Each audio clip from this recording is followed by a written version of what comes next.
नमस्ते सबको।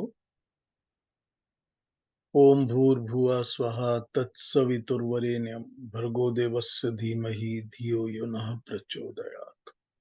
हे परमात्मा, हमारी बुद्धियों को सही मार्ग पे लगाओ, हमें प्रेरणा दो, हमारे अंदर अपना भर्ग, अपनी अच्छाई, अपनी एनर्जी परिपूर्ण तरीके से पूरी करो। हे परमात्मा, हम हमेशा ही यही प्रार्थना करते हैं कि हमारी बुद्धियां ठीक रास्ते पे चलें, क्योंकि बुद्धि होती है जो गलत रास्ते पे चलती है तो गलत काम करवाती है। यही बात तो गीता बता रही है हम लोग को बिगिनिंग से, कि मन जो है वो कहाँ जाता है, कहाँ नहीं जाता। बुद्धि जो है वो क्या करती है, जब ज्ञान मिलता है तभी इंसान कर्म करता है। तो हमारी जब बुद्धियों को आप सही मार्ग पे चलाएंगे परमात्मा, तो ज्ञान जब ठीक मिलेगा तो कर्म ठीक होंगे। बड़ी सिंपल सी ये प्रिंसिपल है, किसके ऊपर कोई आर्गुमेंट करने की, समझने बूझने की कोई जरूरत नहीं है दादा। एकदम सीधी सीधी बात है। हर एक चीज दुनिया में अपनी बुद्धि से ही चलती है, जानवर भी तो बुद्धि से काम करता है। तो हम तो परमात्मा से प्रार्थना यही करते हैं कि ठीक ज्ञान दो हमको, ताकि हम गलत काम ना करें, गलत कर्म में ना पड़े। सारा का सारा वही कर्मों का फेर और कर्मों का चक्कर है। पिछले हफ्ते हमने 38 और 39 पे बात की थी। 38 में यही बताया गया था कि जिनको नॉलेज प्योर मिल जाता है वो फिर गलत कर्म में नहीं पड़ते, और जब नॉलेज प्योर एकदम दिमाग में अंदर घुस जाता है तो फिर वो उनका सारे दूसरे कर्म, बुरे पाप शाप सब छूट जाते हैं और वो मुक्त हो जाते हैं। तो इस पर ही उन्होंने पिछले हफ्ते हमने बात की थी 38-39 पर। कुछ 37 पे भी की थी। कुछ पूछना हो 38-39 के बारे में, अगर रिकॉर्डिंग सुनी हो या कोई और बात अगर दिमाग में हो तो पूछ लीजिए, नहीं तो फिर आगे बढ़ते हैं।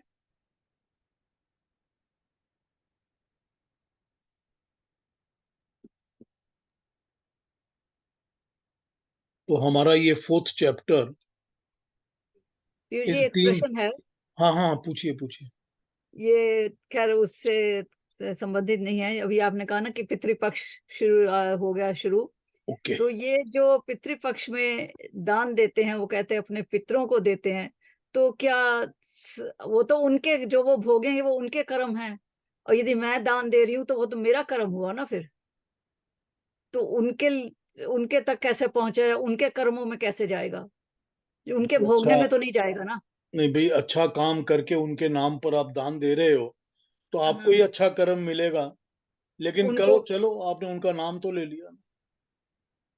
लेकिन उन्होंने जो भोगना है तो उनके अपने कर्मों के हिसाब से भोगेंगे के ना वो तो। उनको तो अपने ही कर्म मिलने वाले हैं ना। ठीक है, यही पूछना था कि मुझे एक भाई। पंडित जी समझा रहे थे एक बार, हाँ काफी जी। पुरानी बात है। वो समझा रहे थे कि आपको ऐसा कभी हुआ है कि आपका दिन अच्छा चल रहा है या दिन बुरा चल रहा है, या आपको कोई सडनली किसी चीज का फायदा मिल गया या सडनली कोई चीज की प्रॉब्लम हो गई, तो ये वही हम्म। होता है कि पिछले जन्म में समझिए कि जो आपके कोई थे वो आपके नाम में दान दे रहे हैं, तो आपको अच्छा मिल रहा है। तो अब आपने ये समझना है तो समझ सकते हैं, कोई प्रॉब्लम नहीं है। ठीक है, कि भाई जब आपने अपनी पितरी पक्ष के टाइम में 15 दिनों में जो दान दिया, वो जो अब जो जहां भी उन्होंने जो जन्म लिया हुआ है, उनको भरपूर खाना मिल रहा होगा, या बड़ा स्वाद आ रहा होगा, या कोई अच्छी चीज नहीं, तो लग फिर रही वही तो मैं पूछ रही हूँ कि वो उनको जो मेरे दिए हुए से मिलेगा, या उनके अपने कर्मों का जो भोगना है उन्होंने वो भोगेंगे, वो अपने कर्मों के हिसाब से। है। अब वो वही बात है कि क्या कहा जाए इसमें, बताइए।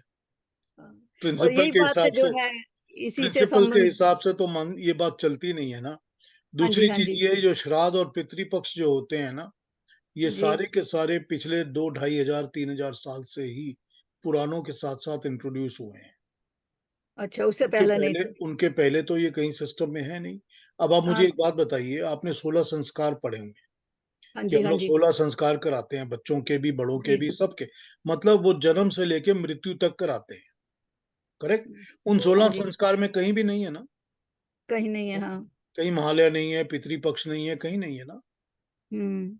तो ये ठीक है, ये बाद में बन गई है कि इसको इस तरह किया जाए। और वो भी मेरा ख्याल है जब वो गरुड़ पुराण बनी थी तो गरुड़ पुराण के साथ ही इंट्रोड्यूस हुई है, हम्म। जो पितृपक्ष वाली सारी बात है। हाँ। तो इसको ये जैसे इसीलिए मर्जी। बना होगा कि शायद इसी से लोग मतलब कुछ दान दे देंगे इसी बहाने।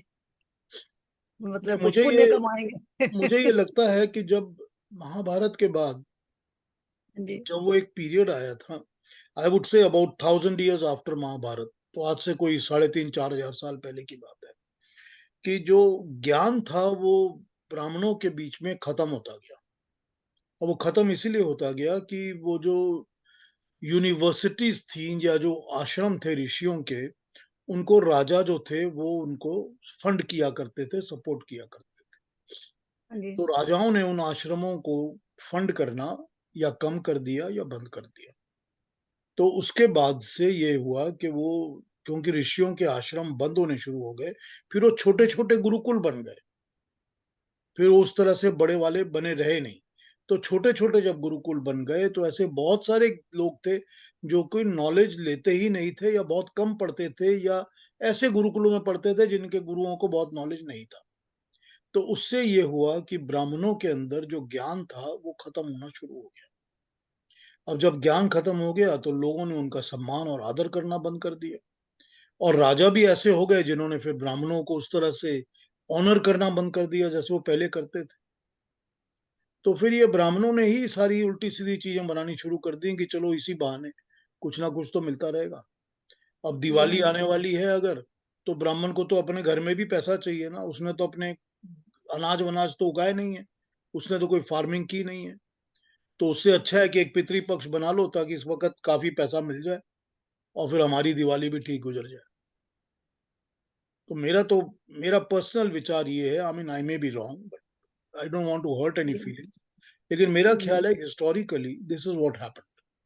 और इस तरह उन्होंने अपने उल्टे सीधे बहुत सारे चीजें जो हमारे लोग फॉलो करते हैं विश्वास के साथ, हम्म। उसमें इंट्रोड्यूस करते गए, डालते गए डालते गए डालते गए। अब ये क्या होता है कि भाई आपके पिताजी वहां पर खाट मांग रहे हैं, आप मुझे एक खटिया डोनेट कर दो। पिताजी आपके थ्रू क्यों मांगेंगे भाई खाट, मुझे बोल देते। लेकिन उन्होंने आपके थ्रू कहा कि मुझे एक खाट चाहिए और एक छतरी भी चाहिए। अब पिताजी को ऊपर बारिश लग रही है तो छतरी चाहिए। तो ये ऐसा ही इंट्रोड्यूस किया हुआ है सारा कुछ। हाँ तो जी। हाँ, अपनी बिल्कुल बिल्कुल जरूरतों अपने। के अपनी जरूरतों को पूरा करने के लिए, यही तो हमारी विषमता है ना। इसी ने तो हम्म। सारी सोसाइटी में, हमारे ग्रुप्स में, हमारे हिंदू ग्रुप्स में ये प्रॉब्लम्स क्रिएट तो इसी चीज ने की है,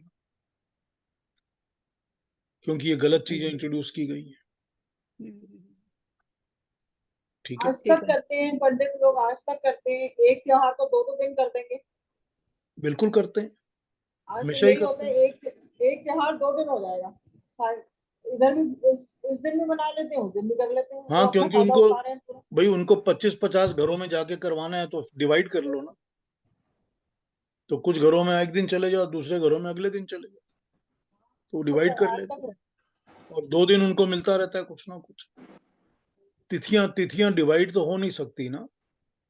ये दूसरी बात है, देखो देखो, ये दूसरी बात है कि हमारे नॉर्दर्न हेमिस्फीयर में सारी विंटर्स में चांद पहले निकलता है। सदर्न हेमिस्फीयर में, मतलब सदर्न इंडिया, सदर्न हेमिस्फीयर तो नहीं है, लेकिन इंडिया के रेंज में जाके वो थोड़ी देर बाद निकलता है। तो ये इसका, क्योंकि हमारा टाइम गैप वैसे ही 11.5 घंटे, तो 11 घंटे के बाद आपके वहां चांद निकलेगा, जो हमारे यहाँ अभी निकलेगा। तो जब ये बात समझ में आ जाती है तो आप कहोगे कि भाई कनाडा की तिथि तो ये हो गई, इंडिया की तिथि वो हो गई, तो इनको दोनों को मना लेते हैं एक साथ। वही हो रहा है ना अभी आजकल। तिथि तो एक ही है ना, जब चांद अगर निकलेगा तो उसको मान लो आप। तो इंटरनेशनल टाइमिंग्स के ऊपर आप चलोगे कि 11 घंटे बाद वहां हो गया, वहां तो निकल गया, तो फिर इसको 2 बार क्यों मना रहे हो भाई। तो तिथि तो एक ही होती है, लेकिन ये सारी चीजें कंफ्यूज करने के लिए बनाई गई। मैं एक बात कहना चाहता हूँ पीयूषी, कि अगर हम लोग दान करते हैं साल भर और पितृपक्ष में नहीं दान करते, समझिए उदाहरण के तौर पे, तो उसका कोई गलत, तो उसका वो नहीं होता, क्योंकि हम लोग साल भर दान करते हैं। So it doesn't matter we miss a certain period of 14 days, but then we cover another 351 days. देखिए, very very odd answer, but I will tell you this. अगर आपके मन में ये बात आती है कि मैं इन 14 दिन या 15 दिन में दान नहीं दूंगा क्योंकि ये पितृपक्ष का टाइम है, तो आपके मन में पाप आ गया है। तो ये मानसिक कर्म है जो कि उचित नहीं है, क्योंकि सारा साल तो मैं दे रहा हूं दान।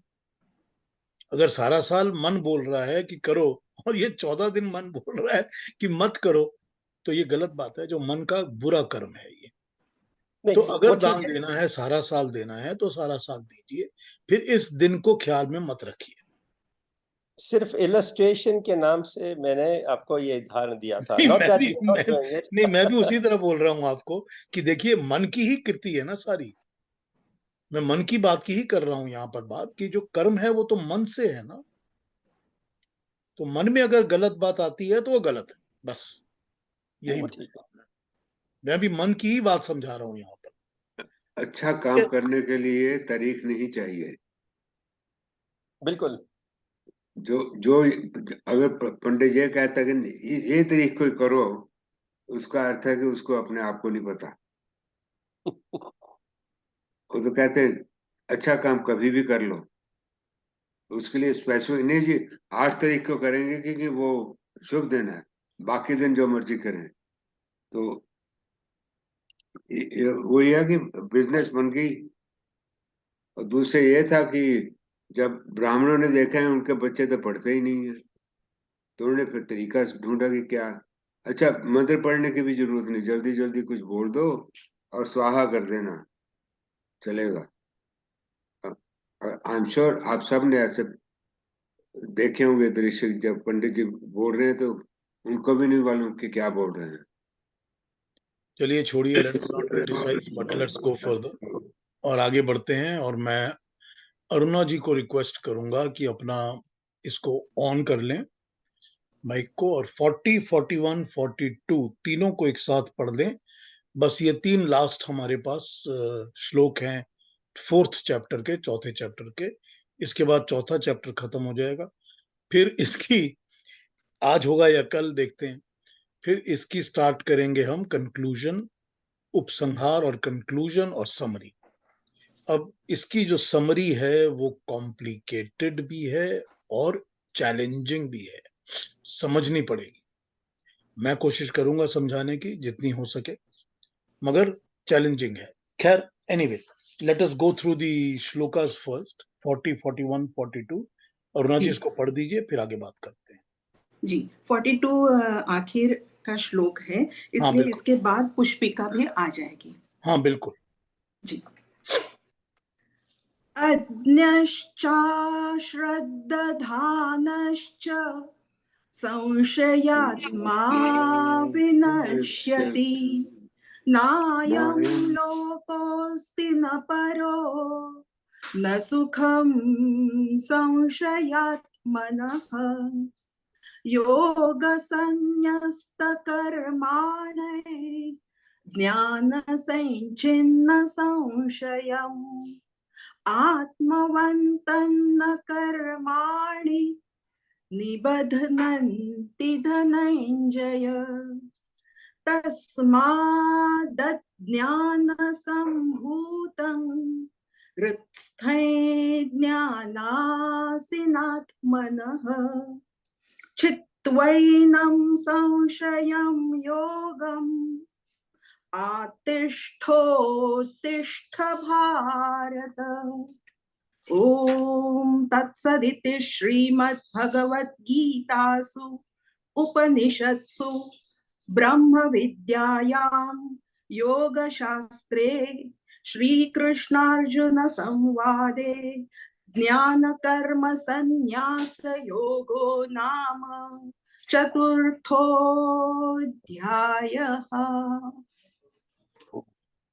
Thank you Aruna ji, thank you very much, so nice of you. आइए इनके पहले मतलब समझ लेते हैं, फिर इन पर बात करते हैं। वही बात जो पहले भगवान कृष्ण बोल रहे थे, उसी को आगे बोल रहे हैं, उसी पे वो बात कर रहे हैं। 40 में वो कहते हैं, जो स्वयं कुछ नहीं जानता और दूसरों में उसकी श्रद्धा नहीं और हर बात में संशय करता है, ऐसा संशयालु स्वभाव का व्यक्ति नष्ट हो जाता है। ऐसे हर बात में संशय करने वाले व्यक्ति के लिए न ये लोक है न वह लोक है। ऐसे व्यक्ति को सुख प्राप्त नहीं होता। अश्रद्धावान मतलब श्रद्धा रहित। अज्ञ, अज्ञ कहते हैं अज्ञानी को, तो जिसमें ज्ञान ना हो वो अज्ञ है, जो कुछ नहीं जानता। संशयात्मा, जो संशय रखता है। विनश्यति, जो विनाश हो जाता है जिसका। अगला 41 कहता है, हे धनंजय, जिसने योग द्वारा सब कर्मों को त्याग दिया है, जिसने ज्ञान द्वारा सब संशयों को छिन्न भिन्न कर दिया है, जिसने आत्मा पर अधिकार कर लिया है, उसे कर्म बंधन में नहीं बांधते। इसीलिए हे भारत, अज्ञान से उत्पन्न होने वाले हृदय में बैठे संशय को आत्मा के ज्ञान रूपी तलवार से काटकर योग मार्ग पर जुट जा और उठकर खड़ा हो जा। ठीक है। अज्ञान संभूतम, अज्ञान से उत्पन्न हुए,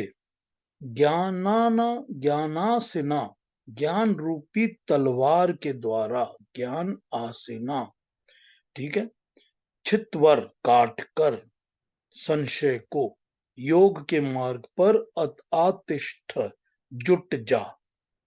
तो ये वो कह रहे हैं भगवान कृष्ण इस श्लोकों में।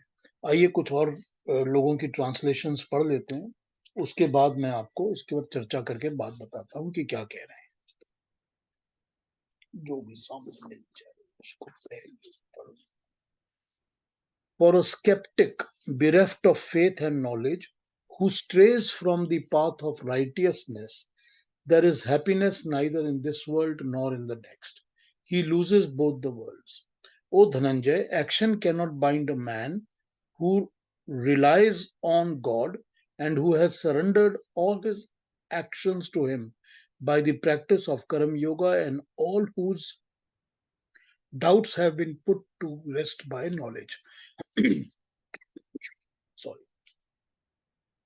O Bharat, dwell in yoga and stand up to cut down this irresolution that has entered into your heart because of ignorance with the steel of knowledge.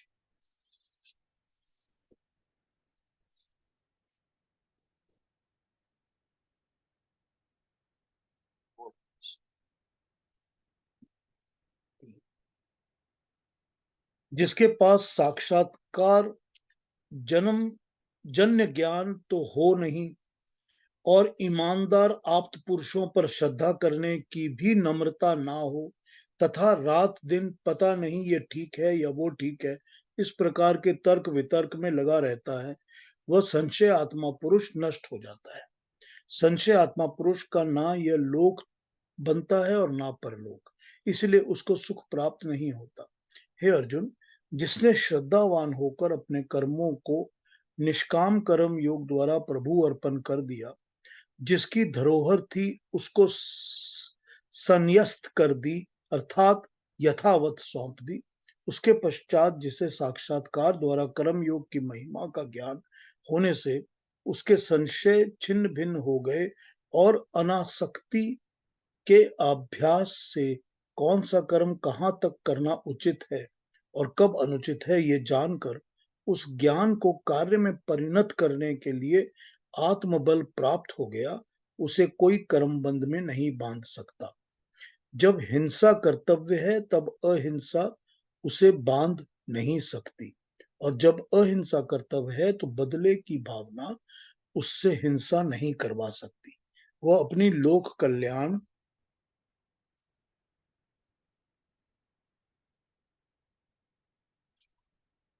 की भावना से प्रेरित होकर किसी साधन भूत कर्म के बंधन में न आकर व्यावसायिकतात्मिक बुद्धि से साध्य को और अग्रसर होता जाता है। हे भारत, इस समय तेरे ज्ञान को स्वजन मोह नामक हृदय के आवेग ने दबाया हुआ है, इसलिए तू क्षणिक अज्ञान के दबाव में आ गया है।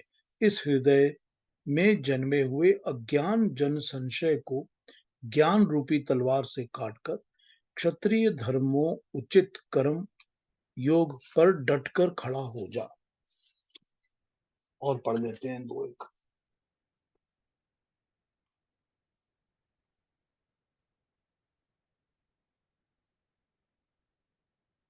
He who lacks discrimination is devoid of faith and is at the same time possessed by doubts.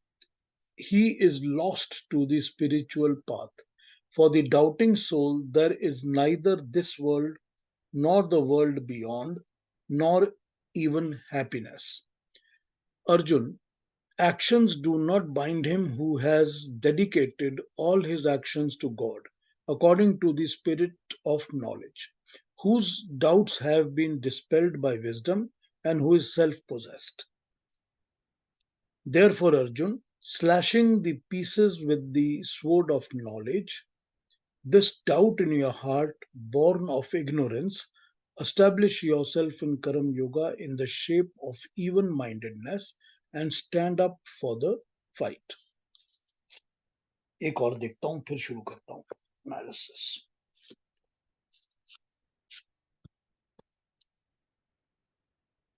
अज्ञानी तथा श्रद्धा से रहित और संशय करने वाले व्यक्ति नाश को प्राप्त होते हैं।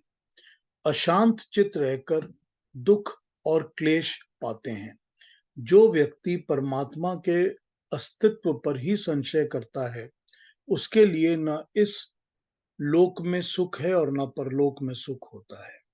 हे अर्जुन, जिसने योग द्वारा सब कर्मों को त्याग दिया, जो निष्काम भाव से कर्म करता है तथा ज्ञान से चित्त के संशय दूर कर लिए हैं, जिसने, ऐसे आत्मवान स्वावलंबी व्यक्ति को कर्म अथवा कर्मफल संसार में नहीं बांधते।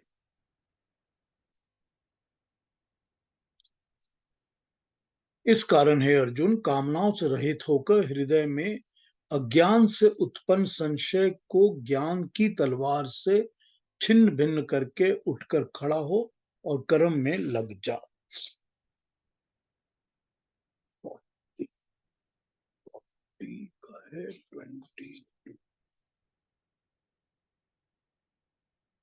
ज्ञान से सदृश पवित्र करने वाली वस्तु और कोई नहीं होती। इसका मतलब यह है कि जो व्यक्ति कर्म के सुख को समझता है, मूल से उद्देश्य यज्ञमय अर्थात लोक कल्याण है, तो यह पाप युक्त कर्म करता हुआ भी किसी प्रकार से पाप फल के अंदर नहीं बनता। यहाँ एक प्रश्न उठता है कि ये शांति कितने काल में प्राप्त होती है। श्री कृष्ण कहते हैं कि ज्ञान होने में देर होती है, परंतु ज्यों ही ये ज्ञान प्राप्त हो जाता है कि वो जो कुछ कर रहा है संशय रहित होकर लोक कल्याण के लिए यज्ञमय भाव से कर रहा है, तो फिर उस कर्म से चित्त को प्राप्त होने वाली शांति प्राप्त होने में देर नहीं लगती।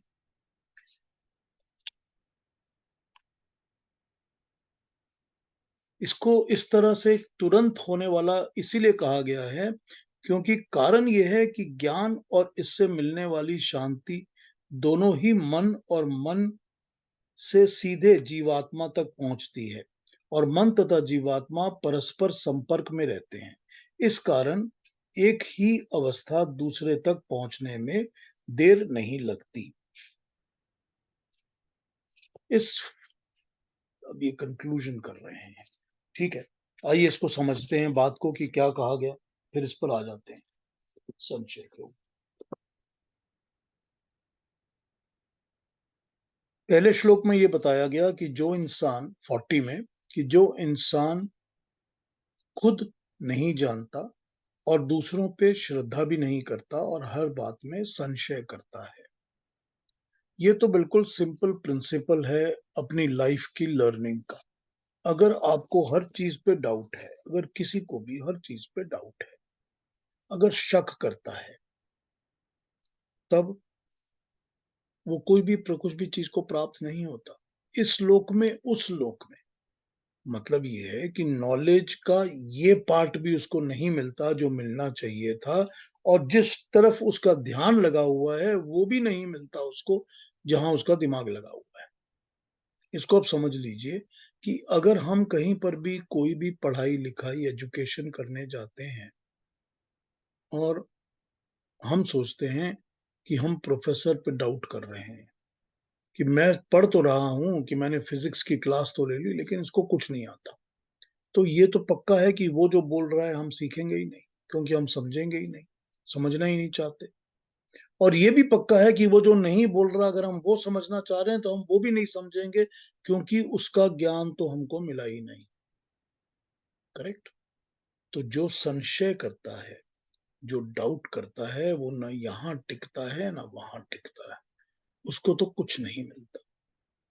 तो डाउट सबसे पहली बीमारी होती है जो दिल में, दिमाग में आती है, जो हर चीज में, हर वक्त में, हर बात पे सोचते रहते हैं कि पता नहीं ये गलत है या ये ठीक है, या इसको ऐसे करना चाहिए या वैसे करना चाहिए, या ये तर्क है या वो।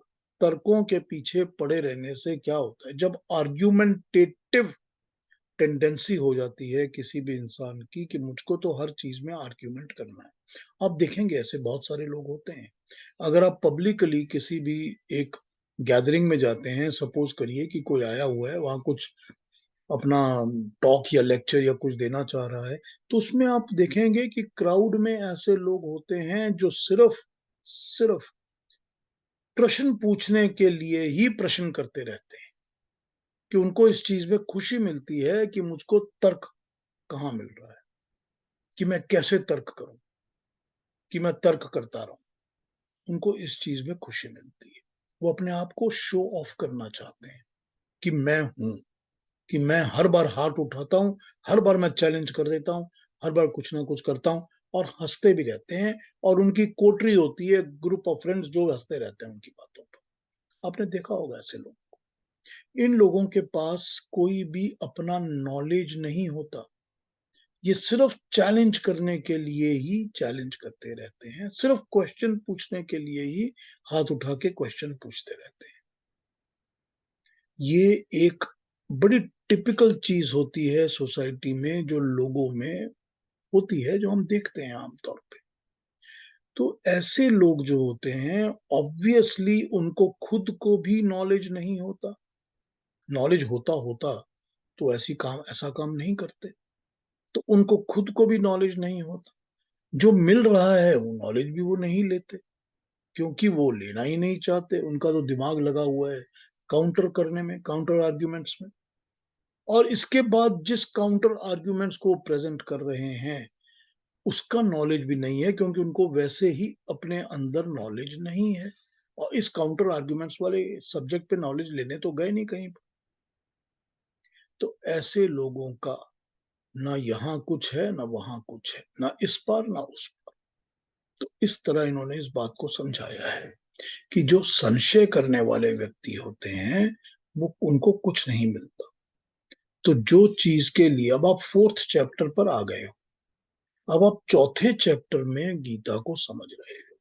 अगर आप अभी भी सोच रहे हो कि मेरे दिमाग में डाउट है कि मैं गीता की बात सुनूं या ना सुनूं, समझूं या ना समझूं, तो बड़ी ऑब्वियस बात है कि जब आपके पास अभी भी दिमाग में डाउट है, तो ना आपको इसका ज्ञान प्राप्त होगा और ना आपको कुछ और मिलेगा।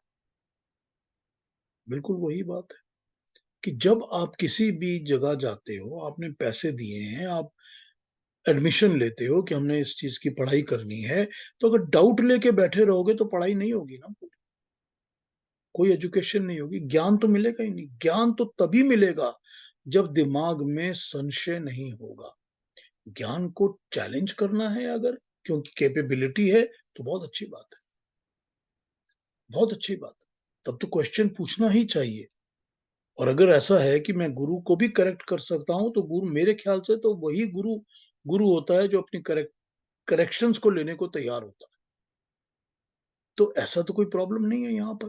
प्रॉब्लम यही है कि भगवान बोल रहे हैं कि जब तुम्हारे दिल में डाउट ही भरे रहते हैं, संशय भरे रहते हैं, शक रहता है हर चीज के ऊपर, तो नॉलेज नहीं मिलता। तो उस तर्क वितर्क के चक्कर में ही घूमते रहते हो, आर्ग्यूमेंटेटिव ही होते हो, आर्ग्यूमेंट्स में ही घूमते रहते हो। ये तो एक बात बता दी इन्होंने। इसके साथ साथ इन्होंने बताई है श्रद्धा, कि श्रद्धा भी होनी चाहिए। अब श्रद्धा किसमें होनी चाहिए? अब जब हम और आप भगवान कृष्ण की बात कर रहे हैं, तो हमको तो भगवान कृष्ण में श्रद्धा होनी ही पड़ेगी ना, तभी तो हम उनके ज्ञान को प्राप्त कर सकेंगे, तभी हम ये समझेंगे कि वो कुछ अच्छा बोल रहे हैं, कुछ ठीक बोल रहे हैं, कुछ अक्लमंद है। एक श्रद्धा दिल में, एक किसी के प्रति सम्मान, इज्जत, श्रद्धा बहुत जरूरी है, बहुत जरूरी। बिना श्रद्धा के कुछ नहीं मिलता। देखिए, जो गुरु ऐसे होते हैं, ठीक है, जिनमें किसी भी चेले को श्रद्धा होती है। अब ये तो सब जानते हैं कि हिस्टोरिकली जो हमको महाभारत का पता है कि वो अर्जुन के दिल में कितनी श्रद्धा भगवान कृष्ण के लिए तो थी ही, हमेशा हमेशा ही थी। वो तो उनके ऊपर बहुत विश्वास रखता था, बहुत श्रद्धा करता था। लेकिन यहाँ पर बात ये होती है कि जो श्रद्धावान चेला होता है ना, कोई भी, अगर किसी भी गुरु में वो श्रद्धा रखता है, सम्मान रखता है, इज्जत रखता है और ज्ञान प्राप्त कर रहा है अपने ओपन दिमाग के साथ, अपने मन के बिल्कुल ख्यालों के साथ कि मुझे इसमें कोई प्रॉब्लम नहीं है, मुझे ज्ञान ही लेना है, ऐसे चेले के साथ वो गुरु जो होते हैं, वो भी उनकी ट्रीटमेंट और उनका बिहेवियर बिल्कुल अलग होता है, वो अपना जैसा होता है। फिर उनको ये नहीं लगता या उनको पता होता है कि ये वो वाला चेला नहीं है जो सिर्फ आर्ग्यूमेंट्स कर रहा है। फिर वो इस श्रद्धा वाले चेले के साथ बड़े प्यार से, बड़े सम्मान से, अच्छे तरीके से समझाकर और ज्ञान देते हैं और भी अच्छी तरह बताते हैं। ये देखा है ना जिंदगी में, बहुत जगह देखा है, अपनी ही जिंदगी में देखा होगा कि हमारे टीचर्स थे जिनके साथ हमारे रिलेशन बहुत अच्छे थे, उनसे हम बातें करते थे, फिर उनसे हंसी मजाक भी कर लिया करते थे, फिर हमको कोई प्रॉब्लम ही नहीं थी, वो खुद ही हमारे साथ इंडल्ज कर लेते थे। देखा है ना? तो ये श्रद्धा, श्रद्धा बहुत जरूरी है। इज्जत, और इज्जत के साथ साथ भरोसा, विश्वास, उनके ऊपर ट्रस्ट कि वो जो बोल रहे हैं उसको एक्सेप्ट करना है, वो ज्ञान है।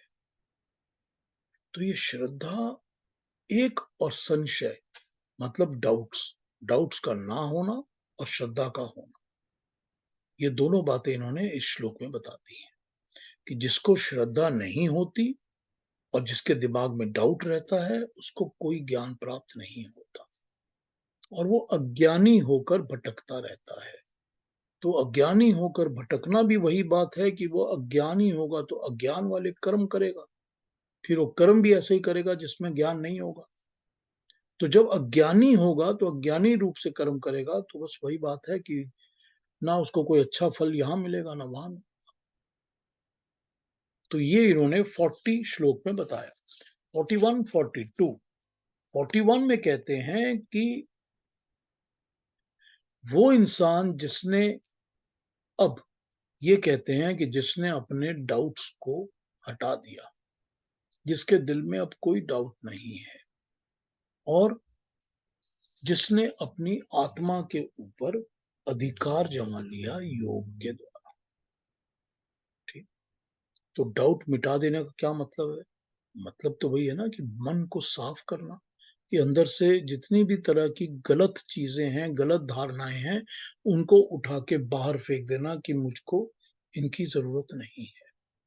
मैं ज्ञान प्राप्त कर रहा हूँ प्योर ज्ञान के लिए और मुझे ज्ञान चाहिए, तो मैं ज्ञान लेने गया हुआ हूँ और मुझको नॉलेज ही चाहिए और मैं जो नॉलेज मिलेगा उसी हिसाब से कर्म करूंगा।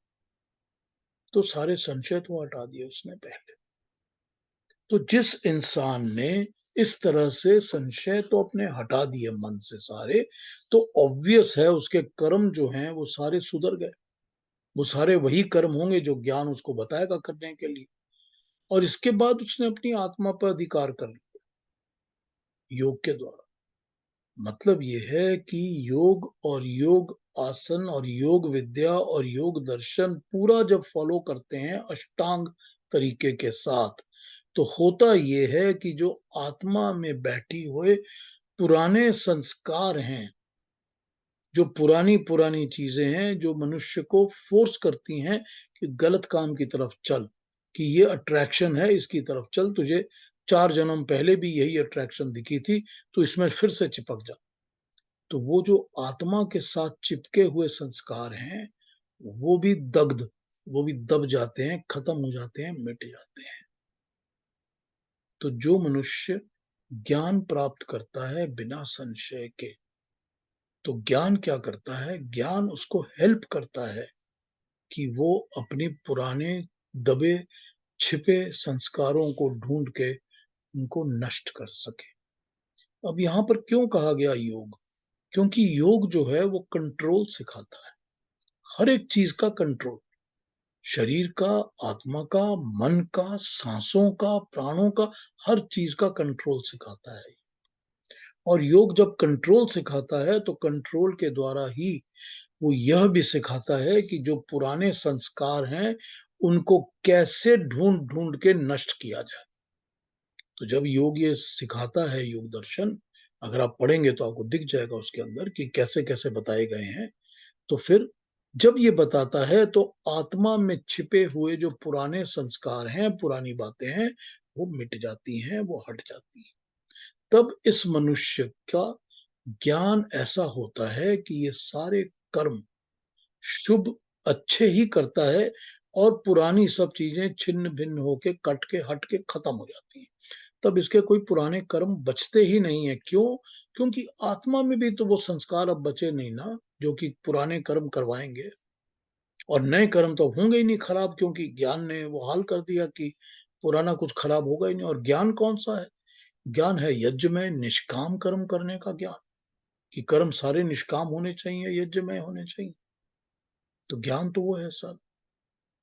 तो 42 में ये कह रहे हैं कंक्लूजन करके कि अज्ञान से उत्पन्न होने वाले हृदय में बैठे संशय को आत्मा के ज्ञान रूपी तलवार से काटकर योग मार्ग में जुट जा।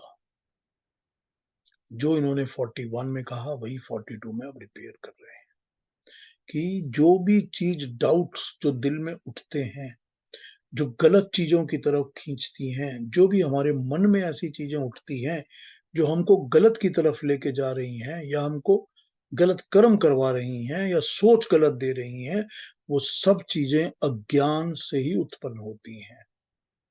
ठीक है, एक जगह कह दिया ज्ञान से ये मिलेगा, अब कह दिया अज्ञान से उत्पन्न होती हैं। तो हम उसको ऑपोजिट्स एक दूसरे के देख के समझ सकते हैं कि अज्ञान से ही वो सब चीजें उत्पन्न होती हैं जिनके अंदर संशय, डाउट होता है, जिनके अंदर अश्रद्धा होती है, श्रद्धा नहीं करने वाली बात होती है, या जिनमें गलत कर्म होते हैं जो हमारी आत्मा हमको फोर्स करती है करने के लिए, क्योंकि पुराने संस्कार पड़े हुए हैं। तो ये चीज समझ ली यहां पर कि अज्ञान के द्वारा उत्पन्न संशय, तो बड़ी क्लियरली बता दिया कि जो संशय होता है, जो डाउट होता है, वो अज्ञान से ही पैदा होता है। क्योंकि प्रॉपर ज्ञान जब होगा, नॉलेज प्रॉपर होगा, तो डाउट तो होगा ही नहीं। जब मुझको पता होगा कि मुझको गाड़ी का एक पंक्चर रिपेयर करके टायर निकालना है, फिट करना है, अब मुझको ये नहीं पता कि उसके जैक को एग्जैक्टली कहाँ लगा के गाड़ी को उठाना है, या कौन से नट्स को पहले खोलना है या कहाँ से टाइट करना है, तो क्या होगा? डाउट होगा। क्यों? क्योंकि अज्ञान, मुझको नॉलेज नहीं है।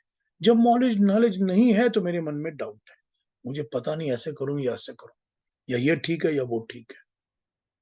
हर संशय अज्ञान से ही पैदा होता है, हर डाउट अज्ञान से पैदा होता है। तो जब ज्ञान आ जाएगा तो डाउट होगा ही नहीं।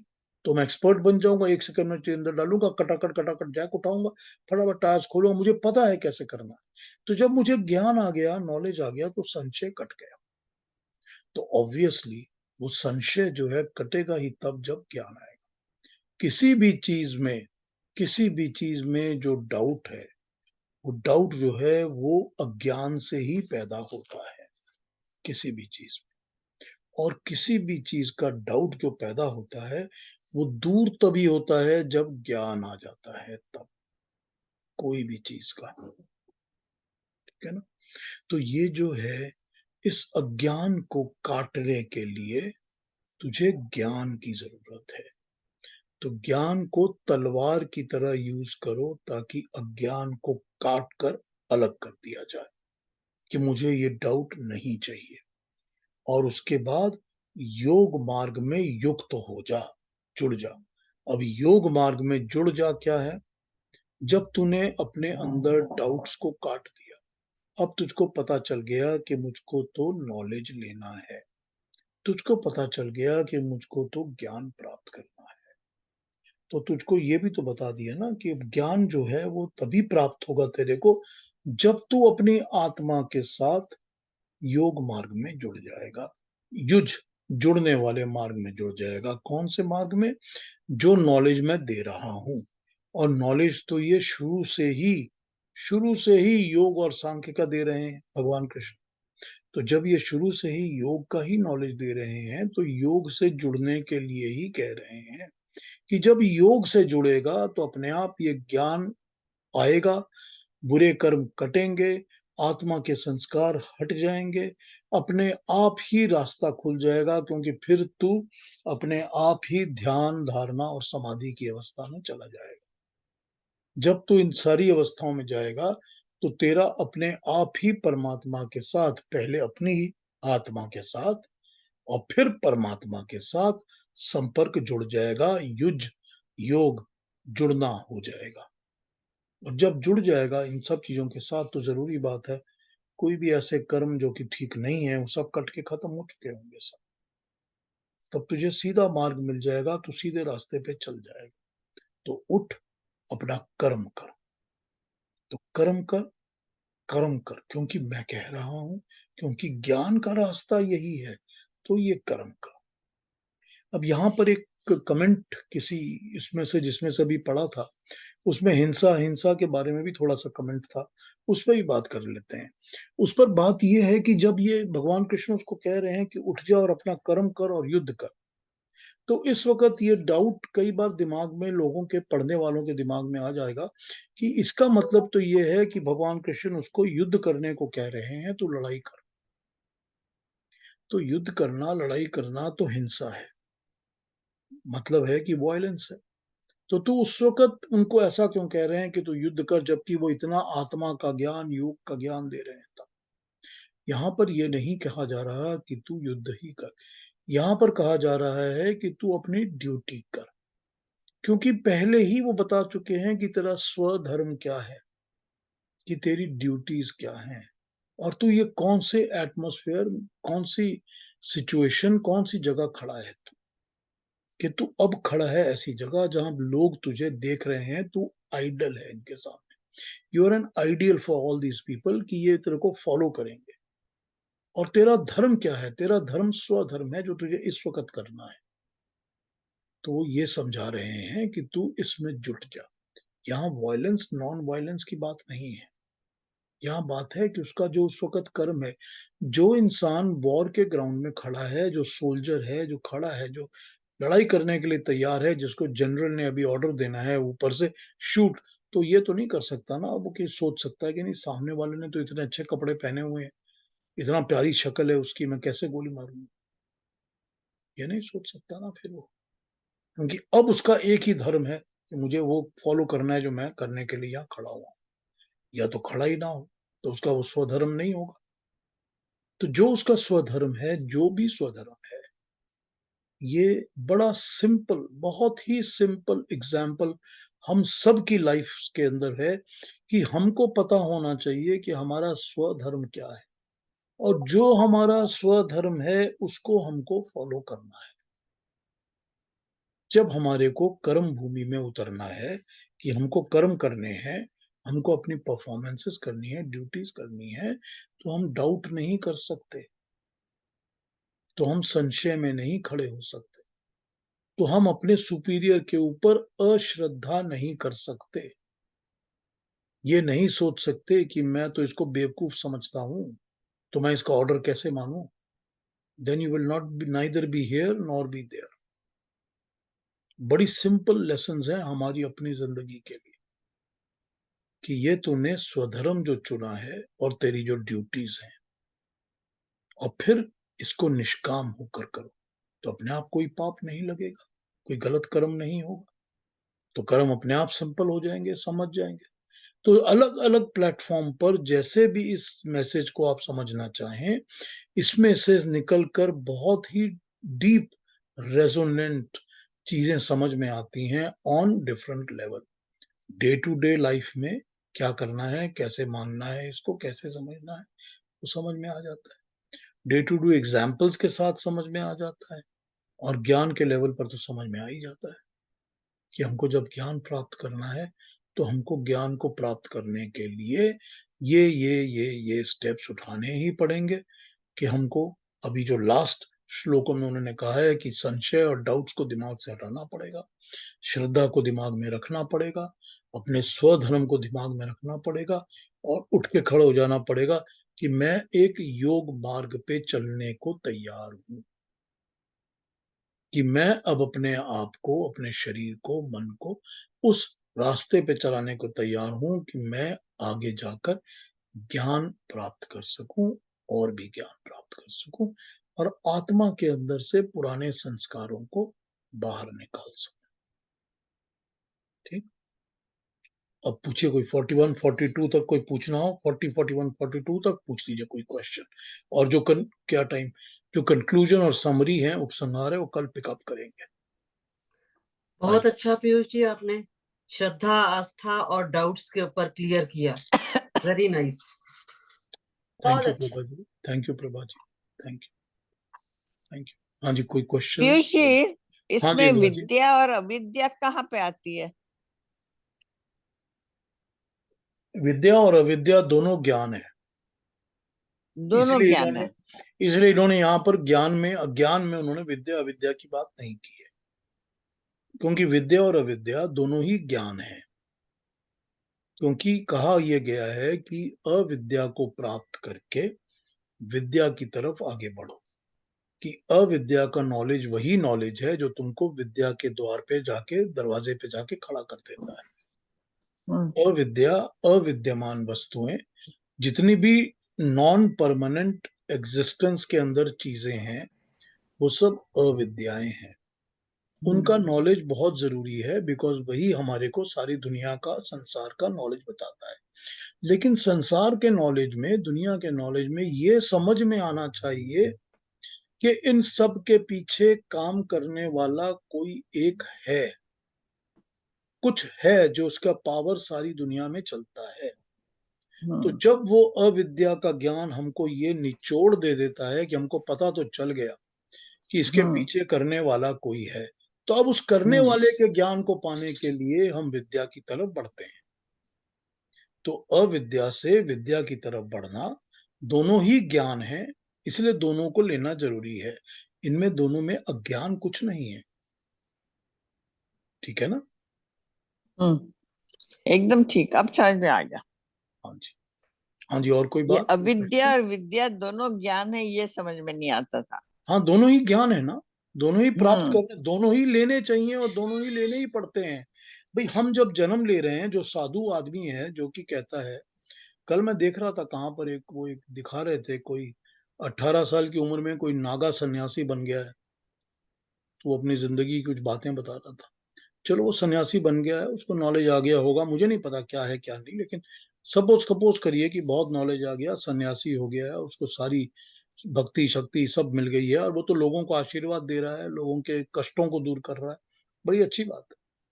लेकिन कहीं ना कहीं तो वो जो भी कर रहा है, वो अविद्या से ही प्राप्त किया हुआ ज्ञान है ना। अच्छा, हाँ। उसको तो ये जो ज्ञान मिला है, उसको पता है कि मेरा ये शरीर है, शरीर का पालन पोषण कर रहा है, खाना खा रहा है, खाने की चीजें ले रहा है। अगर वो विभूति भी बना रहा है कि मुझे लोगों में विभूति देनी है, तो वो भी तो अविद्या से ही बन रही है ना, चीजें सारी। वो भी तो अविद्यमान वस्तुओं से ही बन रहा है ना सब कुछ। तो ये जो दुनिया की चीजें हैं, दुनिया की चीजों का नॉलेज भी तो उसको चाहिए, इसके पहले कि वो सन्यासी बन के लोगों को दूसरा कोई नॉलेज दे। ये भी तो चाहिए ना उसको। तो अविद्या ही है जो कि विद्या की तरफ कल्मिनेट होनी चाहिए। ये हमको समझ में आना चाहिए कि जो भी संसार की, दुनिया की जितनी भी चीजें हैं, इन सब के पीछे, इन सब को चलाने वाला, इन सब को करने वाला, बनाने वाला कोई एक है। और फिर इंसान को अविद्या से विद्या की तरफ की जर्नी शुरू होती है, तो वो भी ज्ञान है और ये भी ज्ञान है। ठीक है ना?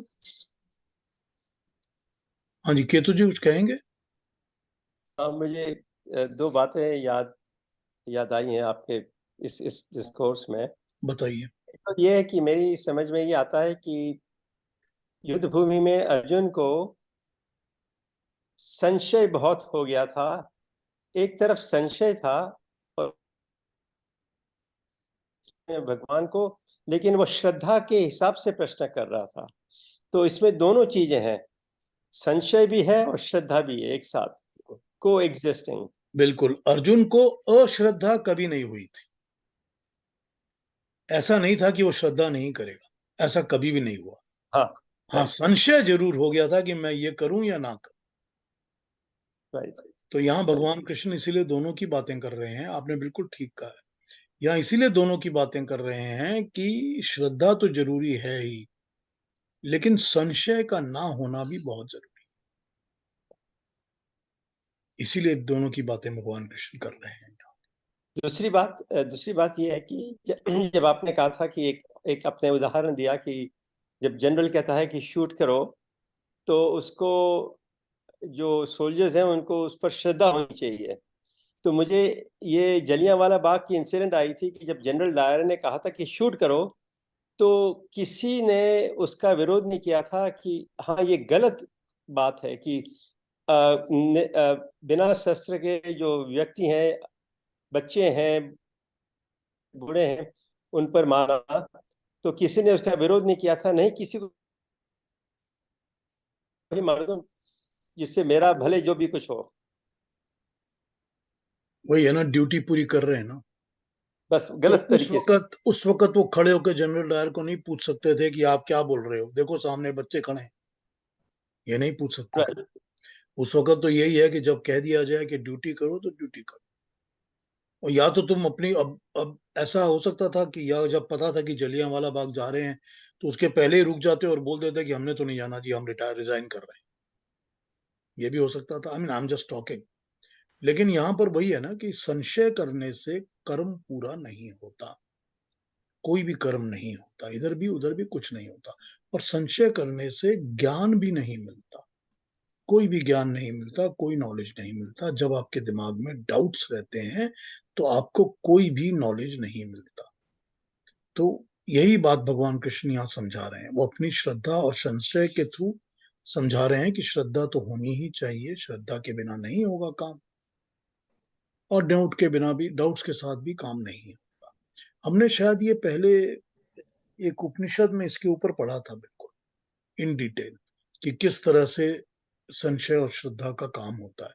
श्वेताश्वतर में ही पढ़ा था शायद, या कठ उपनिषद में कठ उपनिषद में नचिकेता वाला जो है, जिसमें वो श्रद्धा और संशय दोनों पे बात करते हैं।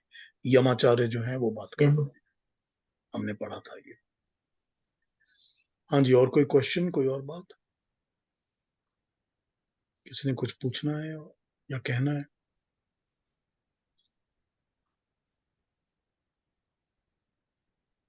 तो अभी तक हमने बहुत समझ में आ गया, समझ में आ गया।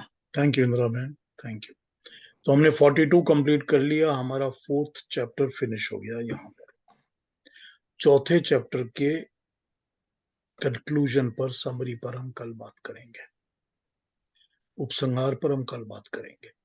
और कल ही वो थोड़ा सा चैलेंजिंग भी हो जाएगा, कॉम्प्लिकेटेड भी हो जाएगा। कोशिश करेंगे आस्ते आस्ते समझने की, और जो भी दिल में आएगा आपको, आप बीच बीच में पूछ लीजिएगा मेरे को। तो आपको भी अगर कोई चीजों की, क्या कहा जाए उनको, वर्बेटिम ट्रांसलेशन समझ में आए कि इस वर्ड का एक्चुअल ट्रांसलेशन ये होना चाहिए, तो मुझे बता दिया करिए, ताकि हम दूसरों को इस बात को समझा सके। ठीक है ना? जब मैं कल करूंगा उसके उपसंहार के बाद। तो अगर आज और कोई बात नहीं है और everything is cool and comfortable, तो फिर कल मिलते हैं जी, आज श्रद्धा से ज्ञान प्राप्त किया हम लोग ने। सही बात, आप रोज श्रद्धा से ही करते हैं सर। बिल्कुल। आप लोग हमेशा श्रद्धा से करते हैं। मैं बहुत बहुत बहुत बहुत आपका धन्यवाद करता हूँ। Thank you everybody for joining. Thank you, धन्यवाद। नमस्ते।